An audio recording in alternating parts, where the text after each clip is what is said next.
હું નાયબ કાર્યપાલક ઇજનેર સિંચાઈ પેટા વિભાગ ઉમરા. મારું નામ કમલેશભાઈ હસમુખભાઈ ગજ્જર છે. આજરોજ સવારે 8:30 ના રંઘોળા ડેમના 15 નંબરના ગેટની પુલી ખસી જવાની વાત અમને અમારા સ્ટાફ દ્વારા જાણ થયેલ. જે અન્વયે અમે સ્થળ નિરીક્ષણ કરી અને મિકેનિકલ વિભાગની ટીમને અમદાવાદ ખાતે જાણ કરેલ, અમારા સરકારના મિકેનિકલ વિંગને, અને તેઓ દ્વારા હાલ રિપેરિંગની કામગીરી માટે સ્ટાફ મોકલી આપેલ છે અને કામગીરી શરૂ છે.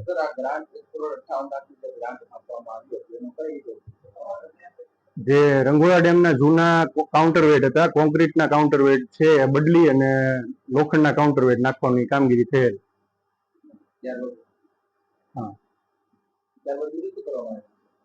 બીજું મિકેનિકલ વિંગની કામગીરીમાં માર્ચ 2023-25 એટલું કામ કરવામાં આવેલ હતું. કાઉન્ટરવેટ ચેન્જ કર્યા, બધું સર્વિસિંગ ને વાયર રોપ બદલ્યા, આ પ્રકારની કામગીરી કરવામાં આવેલ હતી. એ કામગીરી પૂર્ણ થઈ ગયેલ હતી. હાલ જે મેં વાત કરી એમ પુલી 15 નંબરના ગેટની પુલી ખસી અને ગેટ ખુલી ગયેલ છે. વાયર રોપ સલામત છે, ગેટ સલામત છે અને પુલી અને વાયર રોપ સેટ કરવાનું અને ગેટને યથાસ્થિતિએ લાવવાની કામગીરી અત્યારે પ્રગતિમાં. ના, કોઈ તિરાડ કે એવું કશું નથી કોઈ જગ્યાએ. ના, એવું કશું નથી. એમાં તિરાડ કોઈ જગ્યાએ છે નહીં. અને જે કઈ છે એ વધુ પવનના લીધે કાઉન્ટરવેટ બેલેન્સ વધારે ઉપર નીચે થવાના કારણે એ જે પુલી છે એક બાજુની પુલી ઉપર વધારે લોડ આવેલો દેખાય છે અને જેના લીધે એ ખસી ગયેલ છે. મારું નામ કોતર પરેશભાઈ, તાલુકા પંચાયત સદસ્ય રંઘોળા.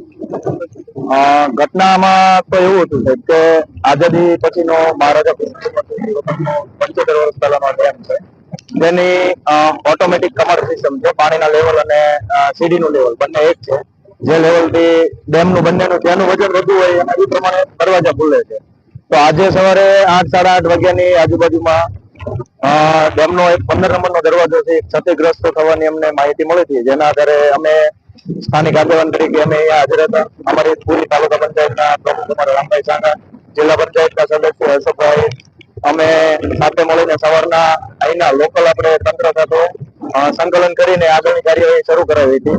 11 વાગ્યાથી તંત્રના અધિકારીઓ માનનીય મામલતદાર સાહેબ તથા સિંચાઈ વિભાગના અધિકારી ગજ્જર સાહેબ હાજર હતા.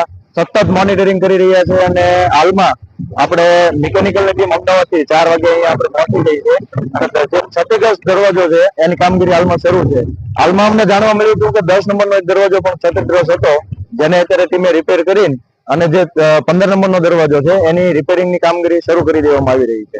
તંત્રનો સાથ સપોર્ટ છે અને તમામ અહીંના લોકોનો, ગ્રામજનોનો અમારો અને સ્થાનિક આગેવાનો અમે તમામ બધા જ્યાં જરૂર પડે ત્યાં હાજર છીએ.